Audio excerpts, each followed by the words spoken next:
You ever have that feeling you're just kind of guessing in the market? Well, you're definitely not alone.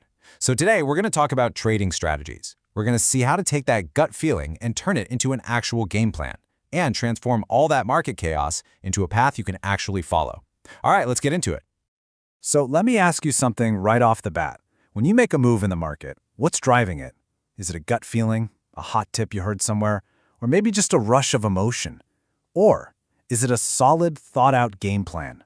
I'm telling you, the difference between those two things, it's everything. Because let's be real here, without a plan, what are we doing? We're just guessing, right? We're just reacting to whatever the market throws at us. And that makes us super vulnerable to making impulsive calls. You know, the ones that end up being really costly. It's literally like trying to walk through a maze with a blindfold on. And that is the problem we're going to tackle right now. So what's the antidote to all that chaos? Well, it's a trading strategy. And what is that really? It's just a structured set of rules, a personal rule book that guides every single decision you make, especially when to jump into a trade and, maybe even more importantly, when it's time to get out. Think of it as the bridge that takes your ideas and turns them into actual, deliberate actions. You know, the absolute best way to think about this is as your personal game plan for the market. It's your playbook. It's that set of instructions you stick to no matter how crazy things get. And honestly, this one simple idea, just having a game plan, is what separates disciplined trading from, well, straight-up gambling. All right, so what does a good game plan even look like? It really boils down to three key parts. You need your offense, your defense, and the rules of the game that you set for yourself. Okay, let's break that down. First up, your offense. These are your entry criteria. Think of these as the specific, non-negotiable conditions that have to be met before you even think about making a trade. Then you've got your exit criteria. This is all about knowing when to get out, either because you've hit your profit goal or, just as important, you need to cut a loss. And finally, and this is absolutely critical, your defense. This is your risk management. You have to define exactly how much you're willing to risk and where your stop loss is. A stop loss is basically your automatic eject button, an order that sells for you if the price drops too far. It's your safety net, and you can't play without it. Now, it's super important to realize that not all game plans are the same. I mean, a football playbook looks nothing like a basketball playbook, right? It's the same with trading. There are all these different styles, so let's dig into how you can find the playbook that's actually right for you. So at a high level, there are really two main approaches. On one side, you've got what we call discretionary trading. You can think of this as the art of trading. It relies a lot on a trader's personal experience and interpretation, which makes it super adaptable. On the other side, you have systematic trading. This is more like the science. It's all about predefined algorithms and hard data, and its whole purpose is to take emotion out of the picture and make sure you're consistent. And look, neither one is better than the other, they're just completely different styles of play. And these different strategies, they're built on different ways of analyzing the market. For example, you've got technical analysis, which is all about reading the charts, looking for recurring price patterns, kind of like a market historian. Then there's fundamental analysis. This is more like being a detective, digging into a company's financial health. Are its earnings solid? Does it have a real advantage over its competitors? And then there's quantitative, or quant trading. This is the super high-tech stuff, using complex math and statistical models to find tiny opportunities that a person would never spot.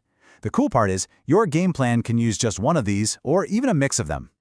But here's the thing. You don't just write down a game plan and then immediately take it to the Super Bowl. No way. You've got to practice, you've got to run drills, and in the world of trading, we call this the scrimmage. It's where you test everything, you refine it, you adapt your plan before you put any of your real money on the line.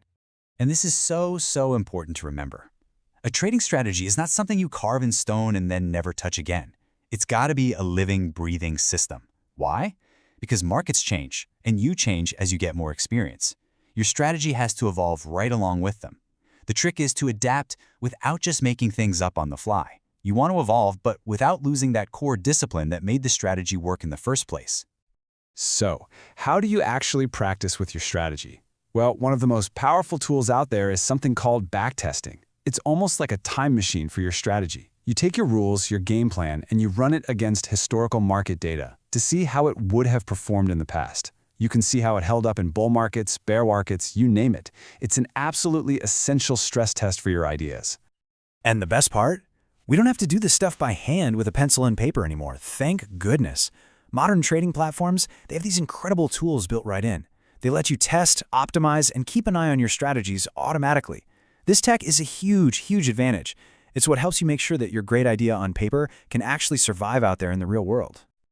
Okay, this brings us to what I think is the single most important point of this whole conversation.